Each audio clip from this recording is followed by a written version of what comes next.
Simeon, welcome aboard to the show. Thank you so much for joining us today. Thanks for having me, Ari.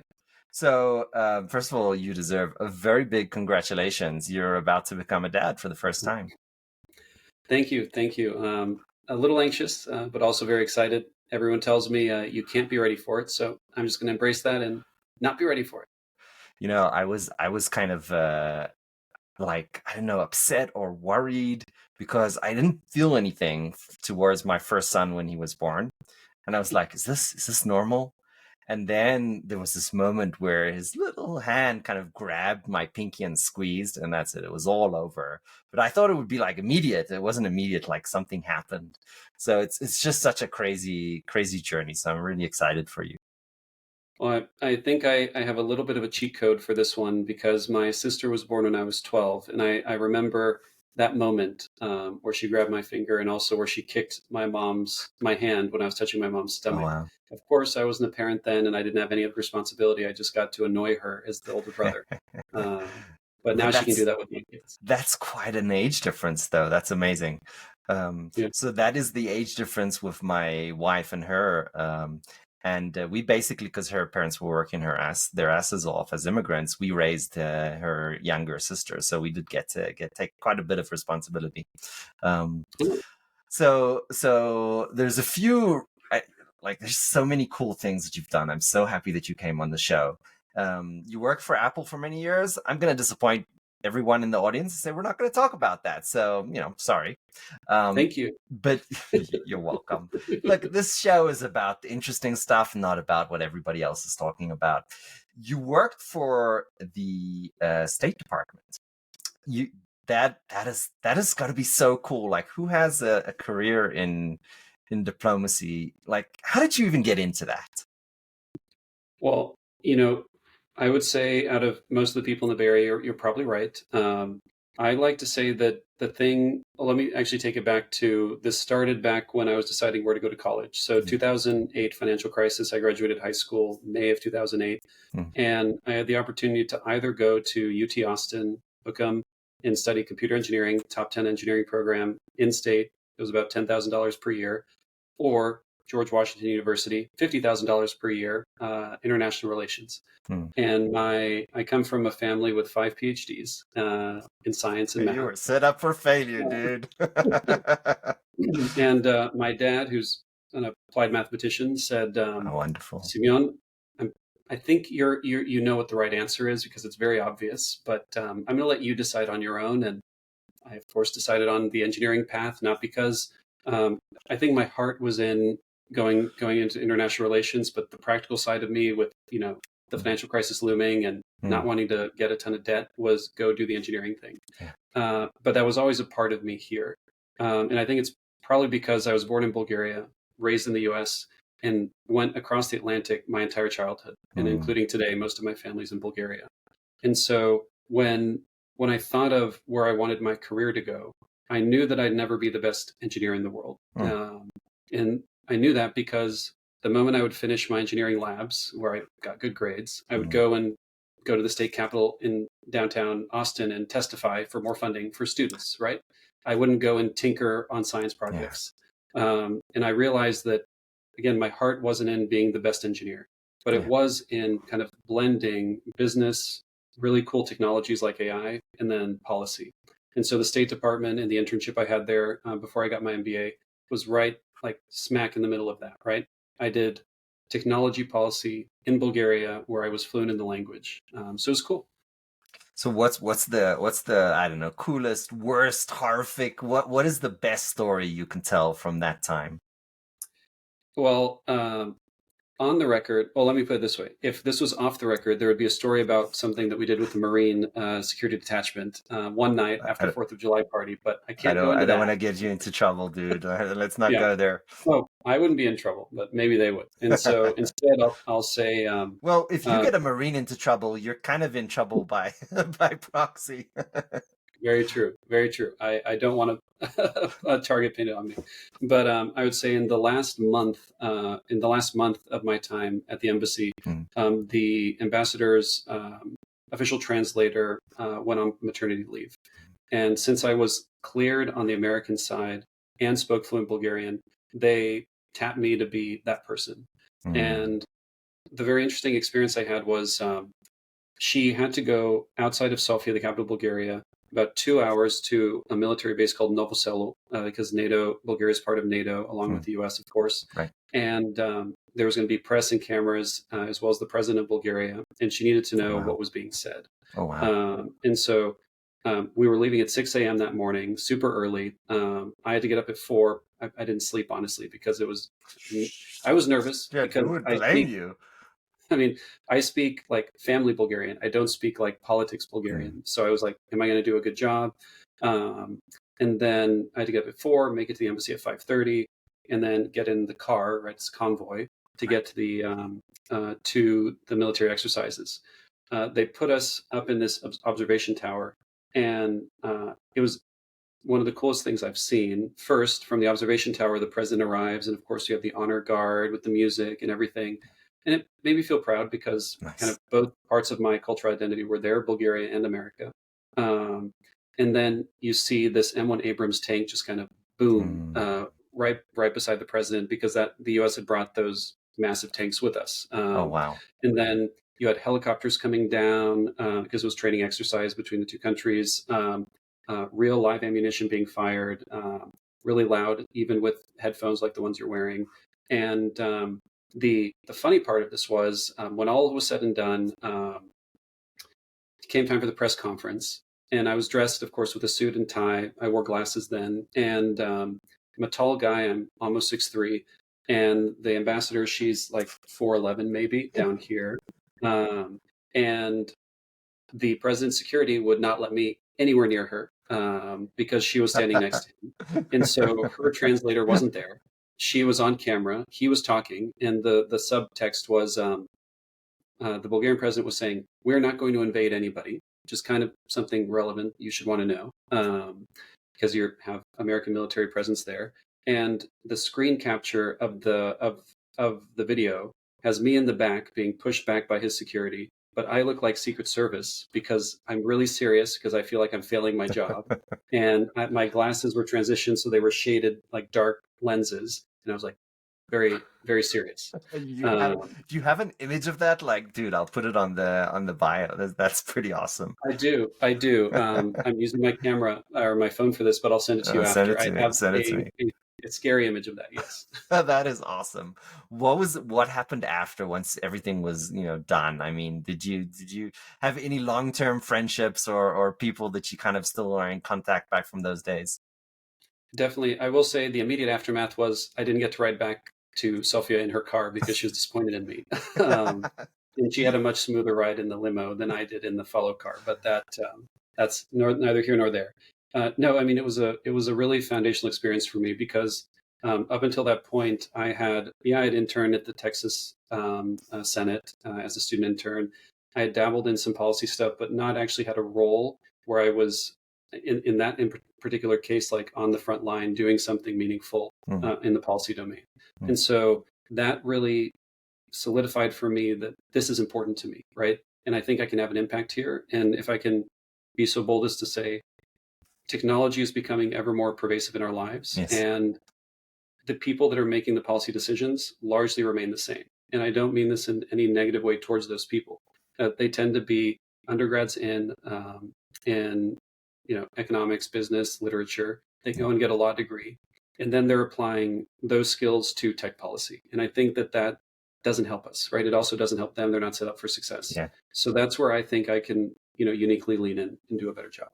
So you left the Department of State and you joined the Forces of Evil. Um, not You for a mean the long, MBA, like you have one too? the Deloitte. No, no. Look, we can talk about that if an MBA is worth it. I do have an MBA. I do think it's a scam. I did pay $200,000 for my MBA, but no, I was referring to Deloitte. Um, did you feel like you left consulting, so I'm assuming you figured that it wasn't for you. But tell us the kind of short version of the story. What did you gain from it, and why did you leave? Sure. So actually, chronologically, I know on LinkedIn it may come off slightly different. I was at the State Department after Deloitte. I was actually off on sabbatical from Deloitte Oh, before I that's went to right. business school when I was at the State Department.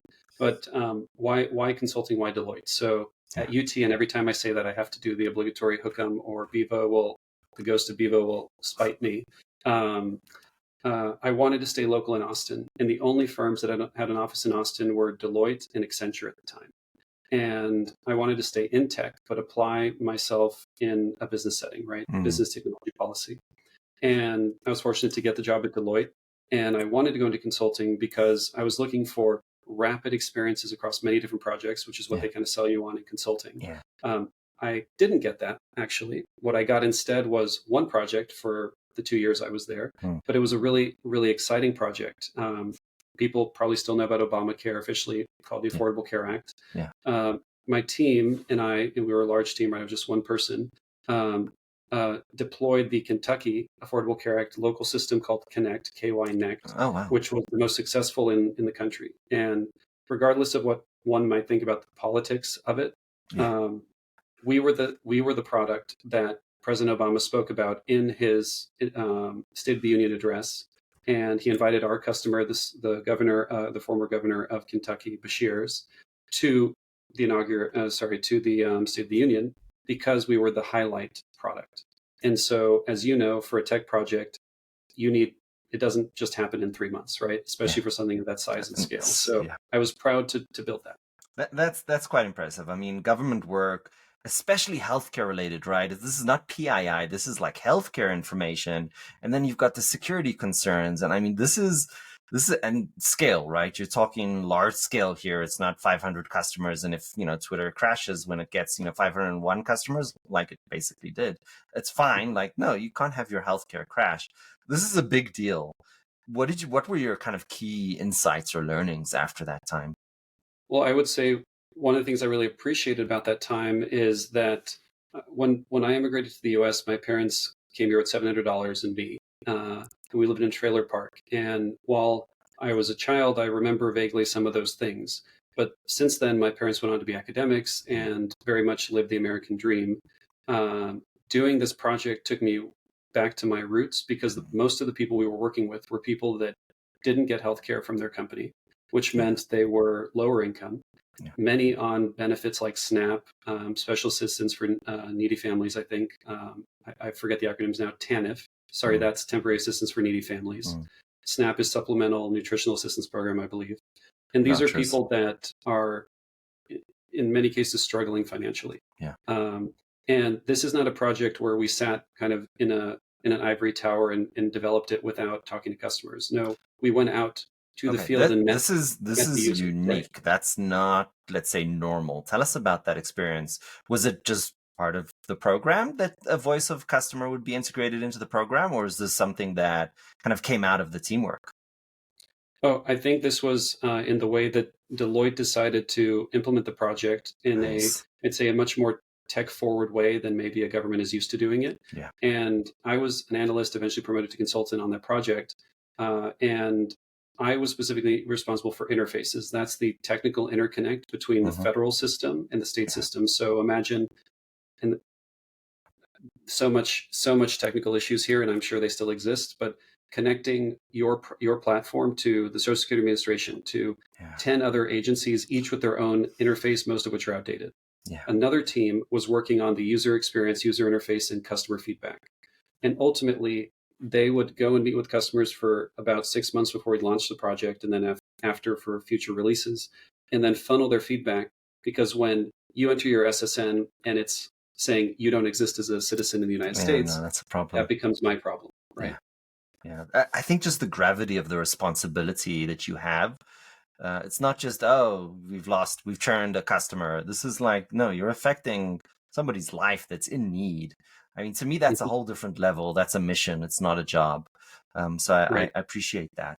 So, Which is why, just real quick, I would go back to, I initially was a little bitter that I got put on one project for my entire 2 years. But by the end yeah, of it, I really felt like, again, I was one of many, but I made a real difference in people's lives. yeah, And I love I that. don't get to feel that every day. No, I haven't really felt that since I left the military and then worked for Celebrite. You know, I will never forget the story about how the product that I basically invented with the other founders, um, there's this one story from the Met Police where we basically caught a pedophile because we were able to reverse engineer a video of, him in the act, which he deleted, but our hardware was able to. So, I mean, those kind of companies that you get to work for, that you're working on a mission that's more than just dollars. I don't know. It's a whole different ball game in my mind. So I dearly appreciate that. I resonate with that. Yes. So we're going to skip Apple, but a company that I am really excited about, but I don't know if a lot of people know about, is Lambda. Tell us a little bit about Lambda, because I think it's brilliant. So Lambda, I do briefly have to mention Apple just to give context on Lambda. I was one of the leaders responsible for AI infrastructure and platform at Apple. And in that context is when I got a Slack message from the VP of revenue at Lambda saying, hey, you should consider Lambda for compute. And I think he probably wasn't very successful at that message with many people, but maybe I shouldn't say this. I read every LinkedIn message I get. I'm sorry if I don't respond to all of them, but I happen to respond to his. And one thing led to another. And I like to say they didn't end up selling me compute. They ended up buying me instead. And I went over to Lambda.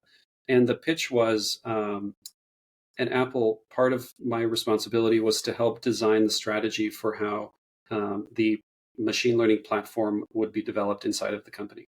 And Lambda had kind of fallen into this GPU cloud business, right? They were originally an ocular company, then around the time of Google Glass, then they moved into hardware, right? They made the vector machine, the desktop, the laptop. And that was largely because Steven, one of the co-founders, CEOs, felt personal pain as a ML engineer for how he would get compute is so expensive. And so he built his own machines to do it and then found a business in that. And then when the order of magnitude of compute you needed scaled exponentially with LLMs, they kind of fell into the cloud business, similar to how CoreWeave started as a crypto miner and then fell into the cloud business. And they had been doing the cloud for about a year and a half, 2 years when we kind of connected paths.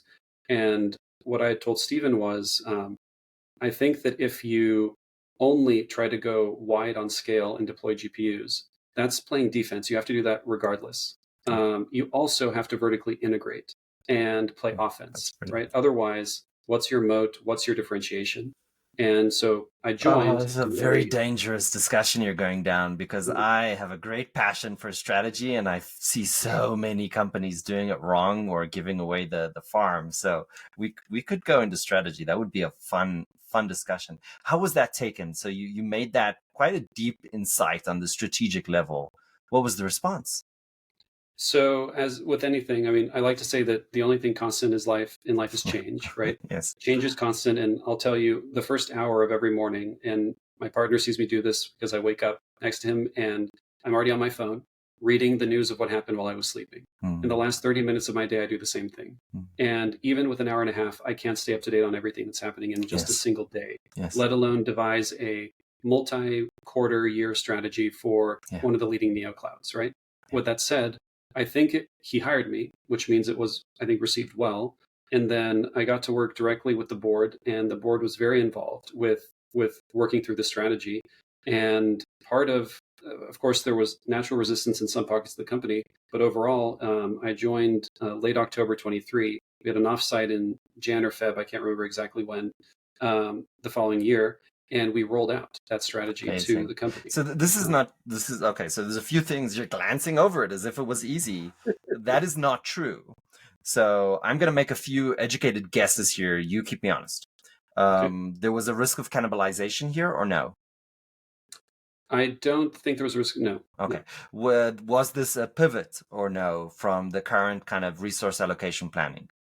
It was not a pivot, but it was a realignment of resources. More, you have only a limited pot of money, right? So if most of it was going over here, you kind of had to cut the pie slightly different. Were there a bunch of people saying, no, this is stupid? I wouldn't say there were a bunch of people. There were a few important people that felt that it wasn't the right time. Not that it was the wrong strategy, but it wasn't the right time. Okay. Talk us through that discussion where you are trying to have a strategic negotiation about the eventual outcomes through different strategic lenses. I mean, I feel like this is a level of discussion too many CEOs don't think at, and yet you have a beautiful example of it. So bring us into the room. What did that look, sound, feel like? What was the aha moments that you and they experienced? And of course, as you might appreciate, I have to gloss over some elements because this strategy is still being played out right now, or parts of Fair it are. enough. Fair enough. But I can say that, look, someone much smarter than me said, when there's two people in a room, there's politics, right? And Yes. now, if we have 100 people in a room, there's a lot more politics, or 100,000 like at Apple. But Yeah. I would say that I was the new kid on the block, right? I had just joined, and I had been given I think, a pretty sizable task in addition to other things that I was responsible for.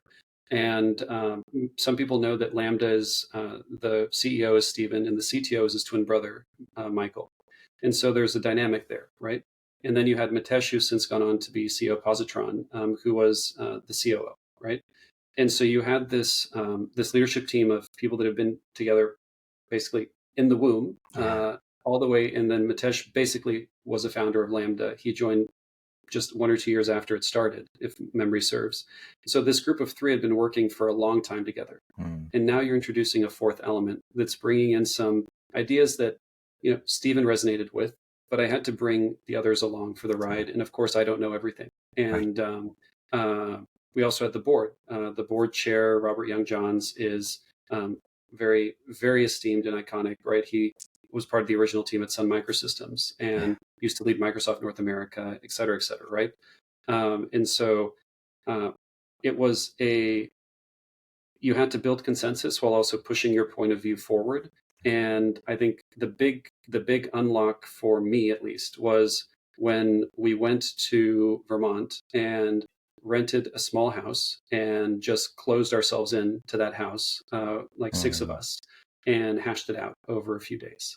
I will just say, on that trip, because I was late, my plane was delayed. I think it was winter and there was snow and all of this. And then at the rental car agency, they gave me a minivan with no snow tires. Oh, Lord. And then the Airbnb was at the bottom of a dirt road that was covered in ice. I actually crashed the car into a tree stump and showed up to this offsite that way, which wasn't the best. My Lord. Oh, my Lord. Would you like... They were very understandable. I was fine. They were very understandable. If someone hears this with the car rental agency, I'm a safe driver. I've never had anything on my record. This was like a freak accident. Oh, my Lord. You know what? Sure. I mean, it's okay to get excited about, Tesla and Apple, but it's the companies like, Lambda, and I'll mention Rackspace. I get really excited about those kind of companies. I think the stuff that happened there, and it's just such a wild journey that there's some amazing stories that I think more people should learn about. Did this feel a little bit like a hostage negotiation, or, with the company being the hostage? No, that's an interesting frame of mind. I would say that if you draw a line in the sand of, and I'll use CoreWeave because the numbers are public, since we're a public company now, I think 2.5 years ago, the revenue was like low double digits, millions. Last year, it was low triple digit millions. Now it's like 2 billion, right? Yeah. So draw the line in the sand of, you just went from, you kind of pivoted the company, and you're kind of still pivoting the company from hardware manufacturing, right? Because Lambda had a manufacturing site here in San Jose, right? Into cloud. You don't necessarily have all the same kind of talent doing one that are relevant for the other. And then you've actually gotten hockey stick-like growth in your first year and a half. Yeah, and now you have some new person from Apple coming in saying, maybe we should do even more in this other direction, while what you're currently doing seems to be working very well, right? So I wouldn't say it was a hostage, but it was definitely, I do commend Stephen for giving me the opportunity to join and push this forward. And so I hope they continue to do it. That's brilliant. I mean, when I was building Celebrite, right, and we were pivoting away from the whole phone stuff and going into forensic, we didn't know that we were building a unicorn back in the day. We were just doing our thing. Did you have that sense that, the stuff that they were doing or the stuff you were doing would have or could have such a huge impact? And I'm talking about any company right now, not necessarily. What's it feel like when you're kind of in this craziness? Oh, I mean, I listened to one of your other podcasts where I think the opening question was, I'm going to just ask you yes or no. And the first question was, forgive me if I get it wrong, but something like, I remember that is one. being an entrepreneur the hardest thing you've ever done? And the answer was an immediate yes, right? And my answer is also yes. Yes. And so whether it was, and by the way, you can be an entrepreneur inside of a large company, right? Yeah. Entrepreneurship is Yes. something in and of itself. And I would say that the AI team at Apple, when I joined versus when I left, went through some pretty hockey stick like growth. Mhm. Yeah. And it is different when in my current company, I'm the co-founder CEO, and a lot of decisions do end with me, right? Yeah. And if someone else doesn't do their job, it kind of falls back on me, right? In a bigger company, there's systems in place for that not to happen, right? Um, but yeah, I would say that the the feeling that I had when I was in the Connect project, right, at Deloitte, of actually helping people, Mm. I felt that at Lambda, in part because Lambda gets to work on the actual physical stuff, right? Yeah. You go into a data center and you touch the thing, right?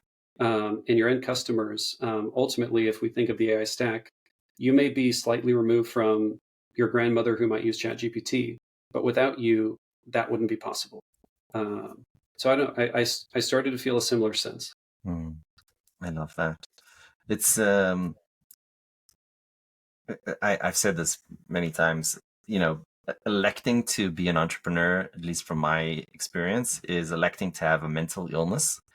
And specifically it's bipolar because, Mhm. one day you're on the top of the world and the next, the sky is falling and Chicken Little is all around. But sometimes that Come on, happens in the that might same happen day. in the same day. Same day. Yes. You got it. Sometimes it's in the same day, sometimes in the same hour. I remember from my own stories, I actually got rejected from Techstars. Mm. And then, I was like, I can't believe it. I was kind of mopey. And then like a company dropped out last minute. And it turns out I was second in line.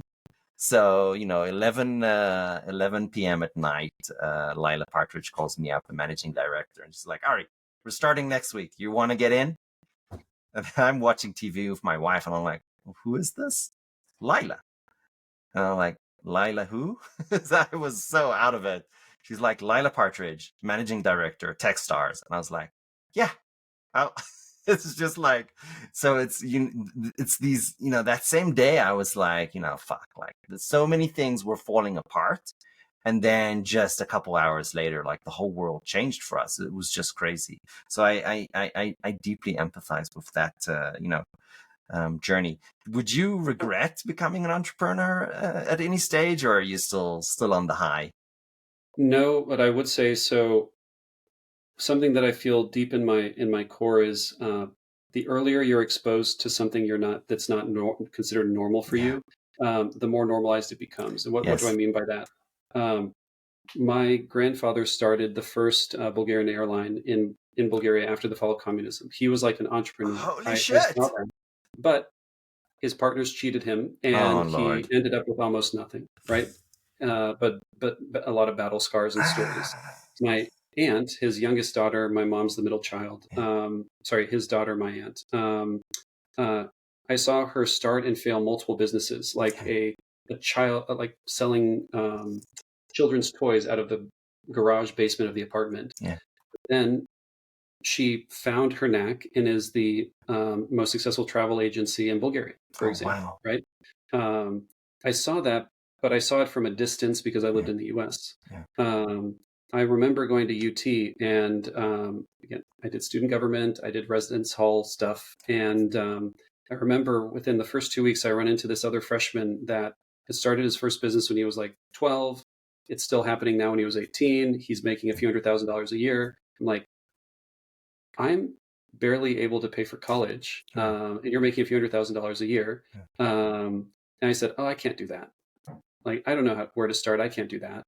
And then I went to Japan after business school, right? I'm Mm. jumping ahead, but Mhm. I went to Japan for a variety of reasons. And that exposure to, hey, I could succeed in this entirely foreign country where I don't speak the language Yeah. fluently, was like, okay, well, why don't I join a startup? And I Mm. joined a startup, and it went well. And I'm like, okay, well, why don't I do one myself? And then now I'm on my third one, right? Okay. And it's, I guess, that successive exposure or opening the aperture Yeah. and I wish I had gotten that earlier. I don't know. I don't know if I would wish that upon you. I sold my first company when I was 15. So I had this, perception that, building and selling companies is easy. It's not. Um, so the problem is after that, I had yet another exit right after that. So I was sure. And then I got slapped in the face quite a few times. So, I think coming into it with a healthy, um, perception of the good, the bad, and the ugly is important and valuable. I'll tell you what was hard for me, right? If this thing, right, that we say, it took me 10 years to become an overnight success. In those 10 years leading up, you're a failure. You're a failure every day. And, if you fail with one of your companies, you shut it down, you're a failure to the outside, to yourself. And when you have that coveted exit, you're a success for whatever, 24 hours or until you start the next thing. It was hard for me to kind of wrap my head around that no, I don't need to fear or feel bad about the failures, and I don't need to give a shit about what other people feel. But it took me a while to get to that stage. And I think the other thing that was incredibly difficult, and keep me honest here, because any entrepreneur that didn't have a bunch of failures is basically lying, because everybody has had a bunch of failures. And the other Yeah. thing that was difficult is to figure out when something is a bad idea and to either not start it or kill it fast. That was a hard learning as well. Uh, if I can, I just want to hit on three things. You said once you exit, your success for 24 hours. I would say people still judge you based on the company, even if you no longer run it. If you start it, they still judge you based on how it's doing today, right? Uh, And we can look at Uber as an example. We can look at WeWork as an example, et cetera, yeah, right? Second thing, maybe to say is when when I think about failure, the first company I started, which was in Japan, it was kind of the first AI research lab in Japan. So mm, think OpenAI, but in Japan. mm, Um, I wouldn't say it fully failed, but it failed to meet my expectations, and I'm not mm, there anymore. In part because COVID locked me mm. on this side of the border on one week when I was in the U.S. March 15th, 2020, Uh-huh. and kind of COVID shut the borders down, right? Um, and so absolutely everyone's gone through failures. I went through failures at Lambda, big ones. I won't talk about them here, just for time. And then maybe on the last point, because of what you said, I resonate so much with that because I intentionally didn't want to raise more money Yeah, than I needed to ship the product. yeah, And for my current company, we don't really share how much we raised, in part because in AI, there's this measuring contest. It yeah. seems like if you didn't raise triple digit millions with no That's product, a, that's we a shouldn't Silicon listen to Valley you, thing, though. It's not. right? Yeah, Yeah, but this is where the majority of AI stuff is yeah, happening. yeah, yeah. Whereas my approach is to run a lean startup, right? And I raised um, three times more than I think it would take me to launch the product in 6 months. And so we launched the product, 4 months ago, and we still have runway for 12 to 18 months, as opposed to having runway for 20 months or 2 years, or sorry, or 5 years. Um, I, I think over raising is unnecessary. Oh, man, we won't get too financially technical on the show, but I'll just mention the fundamental truth about overraising. When the amount of money that you raise is in essence the size of the expectation that you have put on the table. That's what it is, right? And if your expectations are massive, then you need to hit massive expectations. So that is incredibly dangerous. And I'm not even going to talk about dilution and how VCs work and all that crap. There Okay, was one last thing I yeah, forgot to yeah, mention yeah, because you said, startups and stress. I would say we hit on it a bit. I'm going to have twins later this year, and I I would say having a roof to put them under, right? Which is yeah, not necessarily what my parents had when they came here, right? They found a trailer and were living dollar to dollar, but having been at a large tech company and gotten a little bit of a cushion, not a huge cushion, but a little bit of a cushion, does make me able to take more risk. And I recognize that. Yeah. The traditional thing is like, oh, when you're 18, you have no risk. So that's the good time. And then the other one is like when you're 50 and you're all set and like there's no risk, right? Your mortgage is paid off, the kids are whatever out. So those are the traditional ones for that reason. Exactly, right? It's all about the risk. Okay. So again, congratulations. There is never a birth that doesn't have a scare associated to it. Like it's bananas. My son had a big head. The last one, I have 3. He had a big head, so it was like, oh, this must be some terrible disease. So I'll say, take a deep breath. Everything's going to be okay. So that's the first thing I'll tell you. This last question is personal, and that's why I brought up the kids and the family first. If you had to go back to any age, usually, and this is the only scripted question that we have on the show, but I'll make it any age. Usually I ask, hey, you go back to 20 something, Simeon, what would you tell him? I want to ask a different question. If you had to go to any one of your biggest failures, of your roughest points in life, and as entrepreneurs, we get to deal with some painful stuff. What was that point, and what would you tell yourself? So I would say that the roughest point in life as an entrepreneur, or in life in general? Any point in your life that you want to choose. Pick the most painful point that you can recall. Yeah. Well, the most painful point was around the time when my parents divorced. I was 8. My parents divorced. I was assaulted, and a few other things happened, all within the span of a year. Sheesh. And I went into a deep depression that I basically blamed myself for everything. And it wasn't until, so from 8 to 26, it wasn't until 26 that I came out the other side of that. And to be candid, it's something that'll stick with me for the rest of my life. But the amount of impact it has on me diminishes every day, in part because I was finally able to accept that it wasn't my fault and that I should love who I am. And if I could go back and tell my 8-year-old self, it would be something similar to the lines of what you just told me around fatherhood. It's going to be okay. Love yourself and be proud of who you are, not what you think other people think of you because of these things that were not in your control that happened. And so maybe that's deeper than we wanted to go, but I want to be honest, right? And that was the darkest part of my life. And I haven't had a chance to mention my partner, apart from saying I sleep next to them, but he was a huge part of why I was able to come out of that in a positive way at 26. And I want to recognize that the highs and lows that we talk about entrepreneurs facing, their families face those with them too. Yes, right? yes. 100. Oh man, so just this is dangerous because we have no time. The next guest is in the waiting room. They're early, so they're not coming in. But the problem with that statement is that it opens such a can of worms that we need to dive into. So I'll give you an invite to come back to the show sometime soon. I'll come back. Happy to. Simeon, but Ari, thank you for the opportunity. This was fun, as you said it would.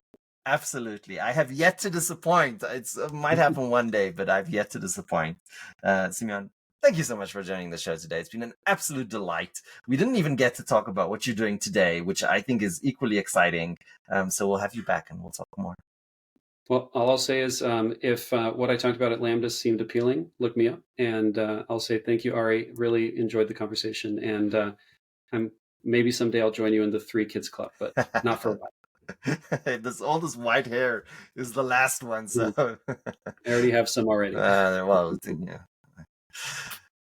All right. Wonderful evening. Thank you so much. Thank you.